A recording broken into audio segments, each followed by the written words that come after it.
শেজাদ হাসান যখন জন্ম নিয়েছে তখন তার বাবা জেলখানায়। বাবার আদর সোহাগ ছাড়াই তার কেটে গেল ৯ মাস। হয়তো শেজাদের মা কানিজ সুবর্ণা অপেক্ষায় ছিলেন তার সন্তানের বাবা একদিন জেলখানা থেকে ফিরবে, সন্তানকে বুকে জড়িয়ে কপালে চুমু খাবে, হাত ধরে হাঁটা শেখাবে। কিন্তু না, আমাদের প্রতিহিংসা পরায়ণ রাজনীতি আর অমানবিক রাষ্ট্রযন্ত্রের জাতাকলে পিষ্ট হতে হতে হয়তো ছোট্ট শেজাদকে মেরে নিজেকে ঝুলিয়ে পৃথিবীর যাবতীয় যন্ত্রণা থেকে মুক্তি পেতে চেয়েছেন সুবর্ণা। কিন্তু যাকে রেখে গেলেন সেই জুয়েল হাসান সাদ্দাম কি পারবেন নিজেকে ক্ষমা করতে? এই রাষ্ট্র কি পারবে জুয়েলের বুকের ভেতর জমে থাকা ক্ষতগুলোকে উপশম করতে? শুক্রবার বাগেরহাট সদর উপজেলার সাবেকডাঙ্গা গ্রামের নিষিদ্ধ ঘোষিত ছাত্রলীগ নেতা জুয়েল হাসানের স্ত্রী কানিজ সুবর্ণার ও তার ৯ মাস বয়সী ছেলে শেজাদ হাসানের নিথর দেহের ছবি সামাজিক যোগাযোগ মাধ্যমে ছড়িয়ে পড়ে। বাংলাদেশে গত কয়েক দশকে যে প্রতিহিংসার রাজনীতি গড়ে উঠেছে তার নির্মম ভুক্তভোগী হতে হয়েছে অসংখ্য পরিবারকে।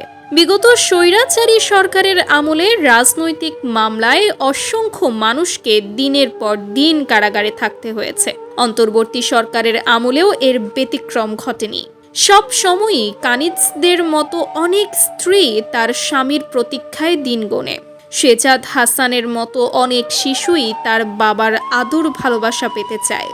কিন্তু প্রতিহিংসার রাজনীতি যুগের পর যুগ ধরে চলতে থাকায় অনেক সাজানো গোছানো সংসার তছনছ হয়ে যায়। রাজনৈতিক হয়রানিমূলক মামলা থেকে শুরু করে রাজনীতির মাঠে থেকে জড়িয়ে পড়া দুর্নীতি আর অনিয়মে অনেক মানুষকে বিপথগামী করে তোলে। যে নেতা ও দলের কারণে জুয়েলরা জেলে থাকছেন সেই নেতারা সপরিবারে বিদেশে নিরাপদে ও আরাম আয়েশে জীবন কাটাচ্ছেন, অথচ এই জুয়েলদের মতো হাজারো পরিবারকে রাজনৈতিক মামলা চালাতে হিমশিম খেতে হচ্ছে। নিজেদের জমানো সঞ্চয় থেকে শুরু করে মানুষের কাছে ধার দেনা করে উকিল আদালতে দৌড়াদৌড়ি করছে, অথচ এই দুঃসময়ে পাশে নেই সেই রাজনীতির বড় ভাইগুলো। জুয়েলের পরিবারের সদস্যরা জানিয়েছেন দীর্ঘদিন ধরে স্বামী কারাবন্দী থাকায় অনেকটাই হতাশাগ্রস্ত হয়ে পড়েছিলেন কানিজ সুবর্ণা। মানসিকভাবে অনেকটাই ভেঙে পড়েছিলেন। সে কারণে তিনি আত্মহত্যা করেন এবং এর আগে তার শিশুকেও হত্যা করেন। সুবর্ণা ও সন্তানের এমন মৃত্যুর দায় আসলে কার? জুয়েল হাসানের স্ত্রী ও সন্তানের মৃত্যুর ঘটনায় জাতি রাষ্ট্রযন্ত্রের অমানবিক চেহারাটাকেই দেখতে পেল। স্ত্রী ও সন্তানের মুখ শেষবারের মতো দেখার জন্য প্যারোলে মুক্তি পাওয়ার যাবতীয় শর্তই ছিল। সেই মুক্তি না পাওয়ায় জুয়েল হাসানকে তার একমাত্র সন্তানের মুখ শেষবারের মতো দেখতে হয়েছে কারা ফটকে।